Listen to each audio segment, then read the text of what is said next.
Bonsoir à toutes et à tous et bienvenue pour ce webinaire éducatif consacré aux chandeliers japonais. Je suis Yoav Nizar, heureux de vous retrouver. Je vous laisse prendre connaissance de l'avertissement lié au risque de trading. Comme vous le savez, négocier sur le marché des devises ou via des produits CFD comporte un risque élevé et ne peut être recommandé à tout investisseur. XCM et DailyFX ne pourront en aucun cas être tenus responsables des pertes ou dommages occasionnés, incluant sans restriction des pertes ou manques à gagner qui pourraient découler directement ou indirectement de l'utilisation de ces informations. Vous prenez donc connaissance de l'avertissement lié au risque. Je vais pouvoir donc commencer ce webinaire sur les chandeliers japonais. Alors dans un premier temps, je vais vous décrire les caractéristiques des bougies japonaises. Alors comme vous le remarquez, il y a deux types de bougies japonaises, la bougie pleine et la bougie vide. La bougie vide, donc, qui est une bougie haussière. Donc dans certains graphiques de trading, elles sont représentées soit en vert, soit en bleu, ou tout simplement blanche, vide, comme vous le remarquez ici. Donc en l'occurrence, il s'agit d'une bougie vide, donc d'une bougie haussière. Alors le corps est tout simplement la différence entre le cours de clôture, donc la fermeture, et le cours d'ouverture. Et l'orange, c'est la différence entre le plus haut et le plus bas. Donc lors d'une bougie haussière, nous avons notre cours d'ouverture à ce niveau et notre cours de clôture à ce niveau. Et donc la séance a bien progressé. Dans le cas inverse, il s'agit d'une bougie noire ou d'une bougie pleine, ou même, dans certains graphiques, d'une bougie rouge.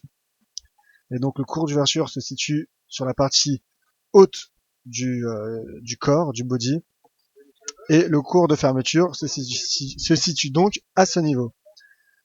L'orange, toujours, avec la partie haute ainsi que la partie basse du range, tout simplement, qui est l'étendue de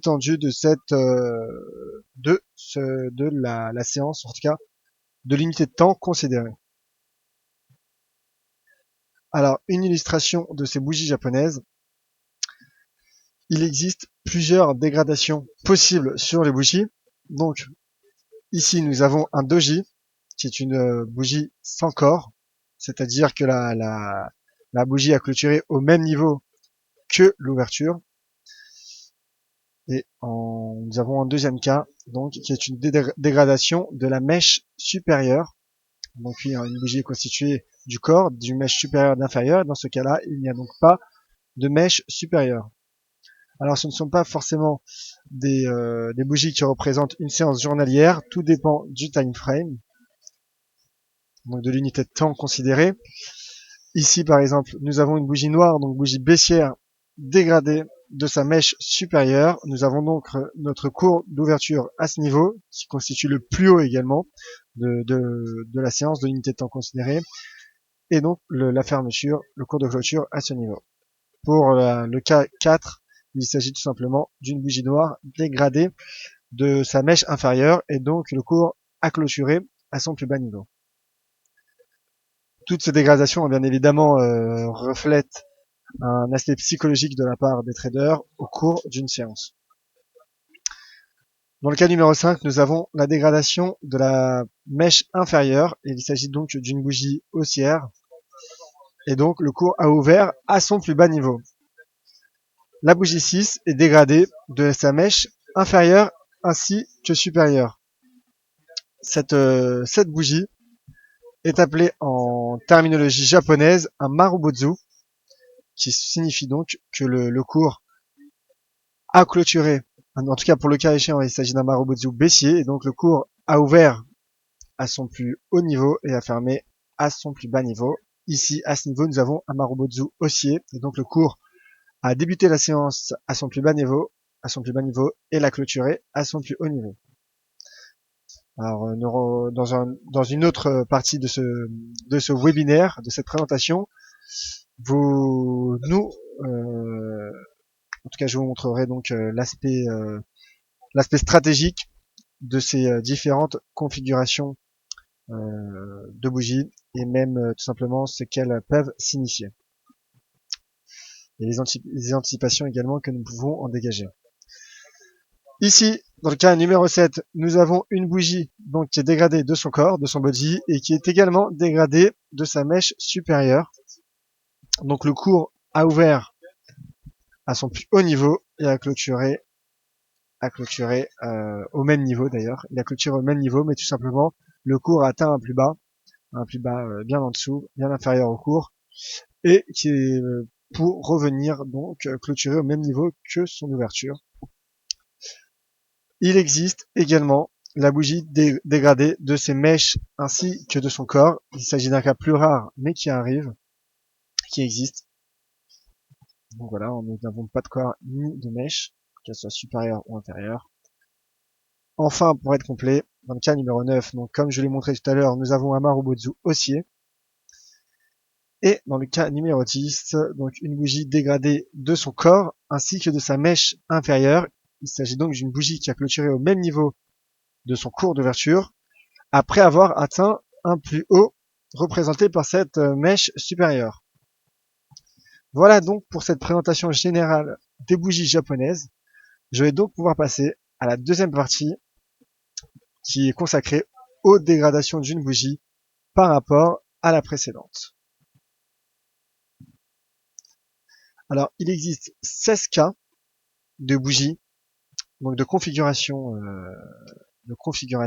de bougies. 16 cas donc de configuration, 16 cas donc que ce soit en configuration haussière ou baissière, qui sont représentés donc par ces lettres U, I, O, D, qui représentent tout simplement, donc pour le U, l'upside, le I, inside, le O, outside et le D, downside. Alors, cette classification est effectuée par un ordre de priorité, donc l'ordre qui prime est celui du range to range, puis du body to body. Donc, par exemple, nous avons, alors qu'est-ce qu'une bougie?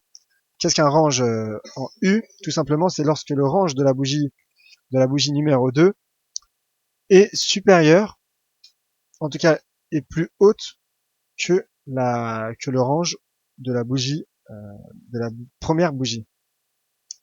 Lorsque donc le range est donc au-dessus. Et la deuxième partie est donc consacrée au corps. Et donc il s'agit lorsque le corps pour un corps upside, et lorsque le corps est situé au-dessus également de la partie de la bougie par rapport à la bougie précédente. Donc pour résumer, une configuration en UU ressemble à cette configuration que je vous montre actuellement. Pourquoi? Puisque nous voyons le range donc qui comprend les mèches, qui est la différence entre la mèche supérieure et inférieure pour une bougie haussière, et même pour une bougie baissière d'ailleurs dans le range. Et donc ce range est au-dessus, est supérieur en tout cas au range précédent, et il en est de même pour la bougie. Prenons le cas par exemple d'une bougie en UO. Alors nous avons ici notre range qui est au-dessus du range précédent, et la bougie qui est outside qui signifie qu'elle dépasse par le haut et par le bas. Qu'elle est donc, que le corps en tout cas est plus large et qui englobe la bougie précédente.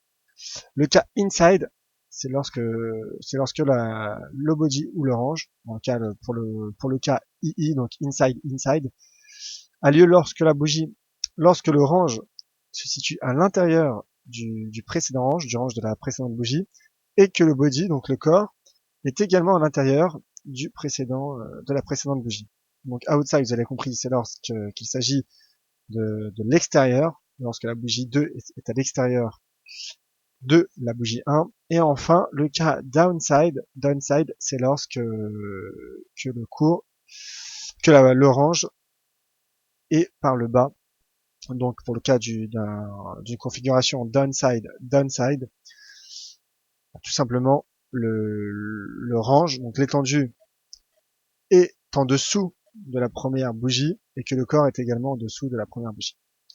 Donc je vous laisse je vous laisse vraiment découvrir toutes ces configurations possibles et qui nous donneront des indicateurs sur de potentielles stratégies de trading à utiliser, et notamment en fonction de l'endroit où elles sont placées, pardon. Alors ici par exemple, nous avons la configuration, donc une configuration en II, donc inside. Pourquoi? Puisque comme vous le remarquez, la bougie 2 se situe à l'intérieur de la bougie 1, que ce soit par le range ou même par le corps. Donc range to range à l'intérieur et body to body également à l'intérieur. Autre cas numéro 2, nous avons un UU. UU, donc le range est au-dessus. Le range donc sort par le haut et le body également sort par le haut du body, du corps. Cas numéro 3, donc je vous ai mis quelques exemples. Le cas numéro 3 est la représentation graphique d'une configuration en DD, donc downside, downside. Le range sort par le bas, et plus bas, et le body également est plus bas que le précédent body. Dans le cas numéro 5, nous avons une configuration en ID, cas numéro 4, pardon, en ID. Pourquoi? Car le range est à l'intérieur du range précédent et que la bougie est en dessous de la bougie précédente. Pour le cas numéro 5, nous avons une configuration en outside, outside, puisque le cours se situe le range se situe à l'extérieur du range précédent et que le corps se situe également à l'extérieur du corps précédent. Alors quand je dis à l'extérieur, j'entends bien qu'il est supérieur par le haut et inférieur donc par le bas. Donc l'étendue englobe la bougie précédente. Autre cas, donc il s'agit d'une configuration pour le cas que j'ai appelé cas numéro 10, exemple numéro 10, en upside downside. Donc en effet, vous l'aurez remarqué, le range ça est au-dessus du range précédent et le body, le corps de la bougie 2 est tout simplement au-dessous du corps précédent. Pour le cas 11, nous avons donc une configuration en inside upside.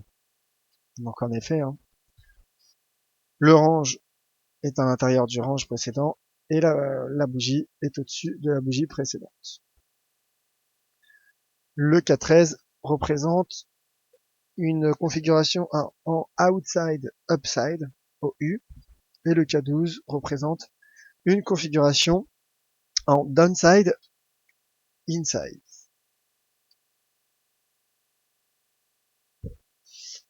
Le cas numéro 15, donc il s'agit d'une bougie en outside, donc par le range, et inside par le body.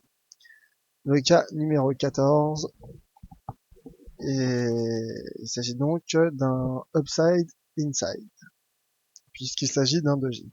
Le cas numéro 15, donc il s'agit bien d'un outside inside. Alors je vais à présent vous parler maintenant de configuration, d'indécision et de retournement. Donc voilà, je vais vous parler de stratégie de trading. Donc des stratégies de trading sont possibles en fonction des configurations japonaises, de bougies japonaises. Et donc c'est ce dont je vais tout de suite vous parler. Alors la première configuration connue, en tout cas basique de la base sur les bases de l'analyse technique, je dirais, est la configuration qui se nomme Bearish Engulfing Pattern, ou également en français l'avalement baissier. Donc c'est lorsqu'une bougie noire suit une bougie blanche en configuration haut, tout simplement outside, outside, à la suite d'une tendance haussière. Alors le contexte est bien évidemment très important. Si le contexte n'est pas haussier, il ne s'agira donc pas d'un bearish engulfing pattern.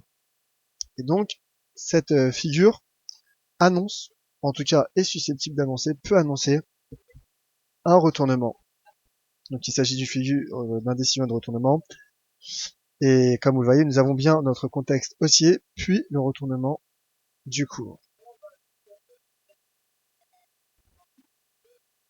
Dans le cas inverse, le cas contraire, il s'agit d'une configuration en bullish engulfing pattern qui fonctionne. Alors bien évidemment, parfois ces configurations ne fonctionnent pas. Si le cours avait poursuivi sa baisse, cela aurait été en effet un bullish engulfing pattern, mais qui n'aurait pas fonctionné. Et donc nous avons bien notre configuration en outside avec une bougie 2 blanche et une première bougie noire. Autre configuration de retournement, il s'agit du piercing line. En français, il s'agit donc de la percée de la ligne pénétrante.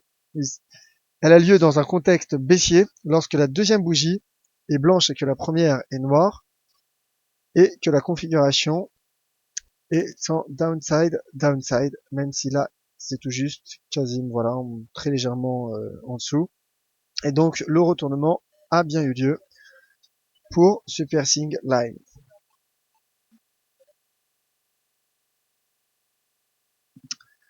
Autre configuration, il s'agit du fameux Dark Cloud Cover, et donc de la nomination en française, hein, qui se dit donc la couverture en nuage noir, pour la terminologie française. Elle a lieu à la suite d'une tendance haussière, et donc annonce un retournement potentiel. Et donc il s'agit de bougies en upside, ou même outside, hein, pour le cas échéant, et avec un corps upside également. La deuxième bougie est blanche et la première est noire. Et le Dark Cloud Cover est tout simplement l'inverse, l'opposé du piercing line. Alors à présent, je vais vous présenter d'autres configurations, des configurations donc de bougies japonaises. Et il ne s'agit pas donc de configuration en fonction de la bougie précédente, mais d'une configuration en fonction de bougies seules. Alors, la première configuration est la pierre tombale. Donc c'est un doji en pierre, enfin en tout cas, il existe également le doji en pierre tombale, et donc qui est également une configuration d'indécision. Et comme vous le voyez, donc pour la pierre tombale, la bougie est dégradée de son corps, et donc le cours de la séance, donc le cours clôture au même niveau que l'ouverture, après avoir atteint un plus haut représenté par cette ligne de tendance supérieure. Il existe également le marteau qui annonce également, en tout cas qui peut annoncer un retournement haussier, car après avoir atteint un plus bas, le cours entame une remontée, et donc cela peut donner le message d'un marché qui tente justement de repartir à la hausse.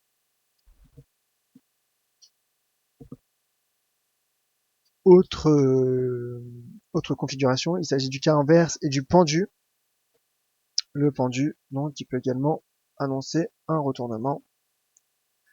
Puis l'engouffrement baissier, ou comme je l'ai présenté il y a quelques minutes, le bullish engulfing pattern. Le bullish engulfing pattern, et donc également en terminologie française, on peut l'appeler avalement haussier, et donc qui annonce, hein, comme je l'ai montré, un potentiel retournement haussier. Puis également l'engouffrement baissier, donc l'avalement baissier. Donc nous avons bien notre bougie outside qui annonce également un potentiel retournement du cours. Donc après une tendance haussière, le retournement a bien lieu. Enfin, nous avons bien notre piercing line, notre percée. Alors bien sûr, la condition du piercing line, donc il est bien lieu, donc comme je l'ai dit, il faut un contexte baissier. Et également donc que le cours d'ouverture, soit inférieur au cours de clôture de la bougie précédente, et que le cours de clôture de la bougie donc actuelle, de la deuxième bougie, soit supérieur au mid-range ou au mid-body, donc la moitié du range et la moitié du corps de la bougie précédente. Donc il s'agit là des configurations chartistes connues. Autre configuration chartiste, donc figure également chartiste qui s'appelle donc les trois corbeaux. C'est lorsque trois bougies noires et sur une tendance, sur une ligne baissière ont lieu. Il existe également la fenêtre haussière. Alors elle apparaît lorsqu'il y a un gap haussier suivi par des bougies haussières et qui débute par une bougie vide, donc une bougie haussière. Puis la pause en 3 haussiers, autrement appelée la méthode, les 3 méthodes ascendantes. Donc c'est lorsque le cours après une tendance haussière fait une pause par 3 bougies baissières, 3 petites bougies baissières, ou pas d'ailleurs, en tout cas de bougies baissières, mais les bougies peuvent être, par exemple la bougie du milieu peut-être haussière, et donc qui se termine par une nouvelle bougie en nette hausse, et donc ceci peut également être une bougie, une configuration de continuation. Enfin, il existe également le Tasuki baissier, qui est lorsqu'une bougie noire arrive à la suite d'un gap baissier à la suite d'une bougie noire. Donc voilà pour les principales configurations japonaises. Et voilà également donc pour ce webinaire qui prend fin. Je vais donc, pour cette présentation du moins qui prend fin sur les bougies japonaises, je vais donc à présent pouvoir répondre aux questions qui me sont posées sur le chat. Alors, première question de la part de visiteurs. Je n'ai pas bien compris le marteau et la pierre tombale. Alors en effet, hein, le marteau, comme je le montrais, mon cher visiteur, a lieu, enfin, c'est tout simplement cette configuration d'une bougie qui est dégradée de sa mèche supérieure. Et donc cela montre bien la volonté du marché de repartir à l'achat, de repartir vers le haut. Alors, elle a lieu à la suite d'une tendance baissière, et après avoir atteint un point bas représenté par le bout de cette mèche inférieure, le cours va finalement rattraper ses pertes et clôturer donc soit en hausse si le corps est blanc, soit en baisse si le corps est noir. Malgré le fait que la bougie soit noire, cela démontre tout de même le potentiel haussier des bougies suivantes, de par, comme je le disais, l'aspect psychologique de cette bougie de traders, des investisseurs, et donc cette configuration montre bien la volonté du marché de repartir vers le haut après avoir atteint un point bas. Concernant la pierre tombale, c'est une figure donc également d'indécision, et elle montre que le cours clôture à son niveau d'ouverture après avoir atteint un point haut. Donc dans le cas inverse, après que le marché ait atteint un point haut, cela peut également démontrer, donc à cette fois-ci démontrer, le potentiel baissier de la tendance à suivre.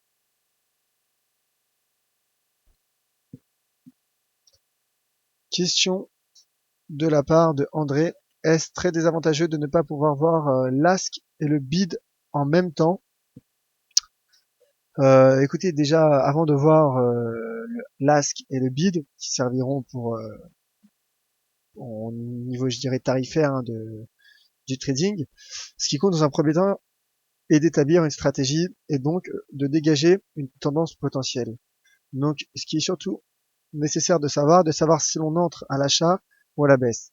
Après, bien évidemment, de savoir le prix de l'ASK et du bid serait primordial, car serait très important en tout cas, car d'un point de vue financier, d'un point de vue trading, cela aura bien évidemment une importance. Mais comme je disais, la première étape et de dégager une stratégie trading et surtout de voir si on entre à l'achat ou à la vente. Alors, question de la part de Paul. Peut-on voir le cours actuel avec les chandeliers japonais? En tout cas, les chandeliers japonais nous donnent une vision, une visibilité directe sur la séance en cours, en tout cas sur la bougie en cours en fonction de l'unité de temps. C'est-à-dire donc de savoir si le marché est haussier ou baissier. Après, bien évidemment, il faudra voir avec l'axe des ordonnées, notamment pour voir le prix de la bougie en cours. Alors, autre question peut-être. Question de la part de Max. Qu'est-ce qui est le mieux entre chandelier japonais et les courbes? Je ne sais jamais quoi choisir. Alors écoutez, il est vrai que l'avantage des courbes est qu'elles donnent un aspect sur la tendance générale du marché. Toutefois, d'un point de vue technique, et d'ailleurs les traders professionnels utilisent généralement les bougies japonaises. Elles utilisent car tout simplement, comme je le disais, d'une part, on peut voir les quatre éléments majeurs, donc principaux, donc qui sont le cours d'ouverture, le cours de clôture, le point haut et le point bas. Et également, on peut dégager des stratégies, comme vous l'avez vu avec les configurations, donc que ce soit ces configurations, hein, ces figures chartistes, ces figures techniques, ou même ces configurations de bougies japonaises, comme que ce soit pour le Dark Cloud Cover, le Piercing Line, le Bullish Angle Feed, et tout un tas d'autres patterns, hein, ce qu'on appelle patterns, donc ce sont des configurations techniques. Et ce qu'il faut également savoir, hein, j'en profite pour vous répondre, Max, pour être complet dans ma réponse, c'est que dans l'exemple d'un Dark Cloud Cover, prendra, en tout cas un Dark Cloud Cover, donc une couverture en nuage noir, prendra plus d'importance si elle a lieu sur un niveau de résistance. C'est-à-dire d'une part, le cours est susceptible de baisser de par l'approche de cette résistance, et d'autre part, de par cette configuration donc technique, cela pourrait renforcer en tout cas un biais baissier sur le Dark Cloud Cover. Alors j'ai répondu à toutes les questions. Je vous remercie à vous tous d'avoir suivi ce webinaire consacré donc à la présentation des chandeliers japonais. Ce webinaire sera disponible en rediffusion sur notre chaîne YouTube, également sur le forum d'EliFX. Je partagerai également cette présentation sur mon Twitter @yoavnizar. Si d'autres questions vous viennent, vous avez donc ici mon adresse email ynizar@fxcm.fr et également mon Twitter @yoavnizar. Je reste disponible pour d'autres questions ou même tout simplement d'autres remarques. Et je vous remercie donc à tous et je vous remercie donc à tous de votre présence ainsi que de votre participation. Merci à vous tous, très bonne soirée, c'était Yoav Nizar pour les chandeliers japonais.